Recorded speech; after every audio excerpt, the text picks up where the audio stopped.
Creativity is an addiction. I wish you could see this book. Page after page after page of handwritten thoughts.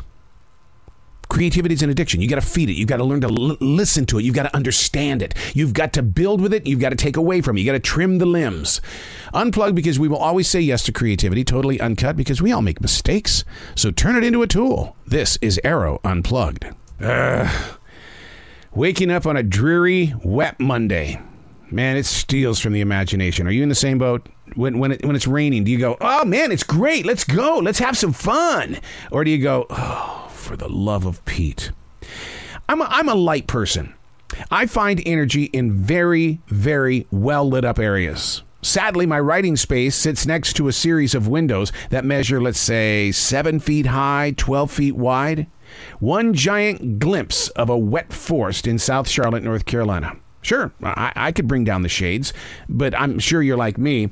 The moment that you bring down the shades, you feel like you're inside some sort of a box, trapped, stolen from reality, disconnected from mentally running out there like wildfire.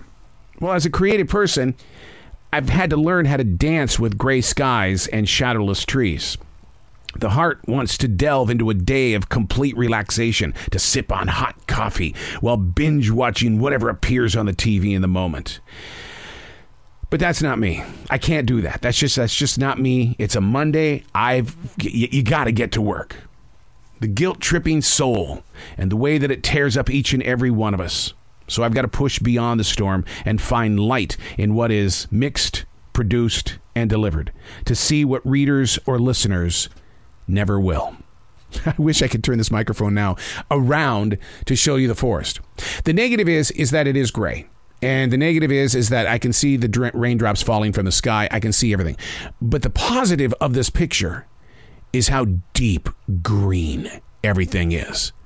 The pine needles, the long grasses, everything here is a deep green. I'm not going to complain anymore, because there is beauty with rain. Hey, it's Arrow. This is The Daily Mess, a chronological walk through an everyday world. I am a daily writer. It is junk like this where you can find inspiration if you just take the time to stop and observe. This is The Daily Mess. And so, I did it yesterday. I don't know how long I have been doing it. A long time. And the reaction from people proved that it was a long time. I removed my COVID-19 mask at the essential job yesterday, because I've been on the front line, right there in front of people. I mean, people get so freaking close to you. And I removed it. For someone who has worn a mask through Omicron all the way up to this BA2 variant, I had to feel for a moment what it would be like to feel normal again. 3 times I heard someone say, there's something different about you today. What is it? I mean, seriously, that's what they asked. And I told them, I said, I'm not wearing my mask today. Oh, Jesus, oh my God, that's exactly what it is. See, for the first time for many people, that was the first time they ever saw my real smile. Instead of reading my eyes, they got to read my lips. And that was quite the experience, because, like I said, I have no idea when I put the mask back on. I think it was right before Omicron actually started taking over, and there were rumors that it was going to be big, and it was big. And so I've kept it on because I just really wanted to protect myself. It's not that I fear. It's just I don't want to get sick. Well, you've had the shots, right? Yeah, and I'll have my 4th one. But here's the thing. I don't want to get sick. Period. I don't care if it hits me just a little bit. I don't want to be there.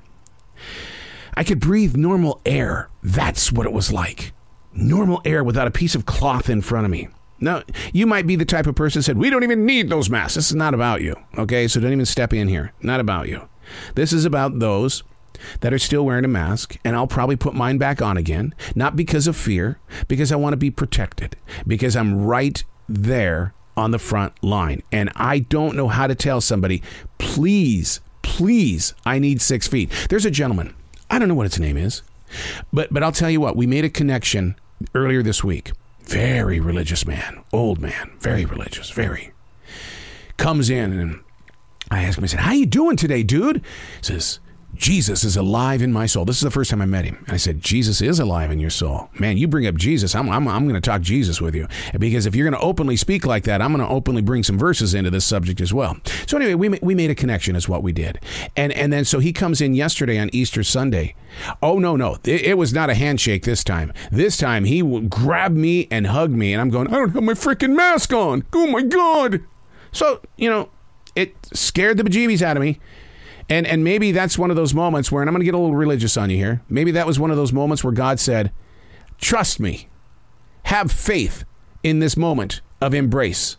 Because there's going to be a lot of people around you, son, that see the embrace and go, damn, I want one of those hugs. I'm Arrow, and that's the Daily Mess.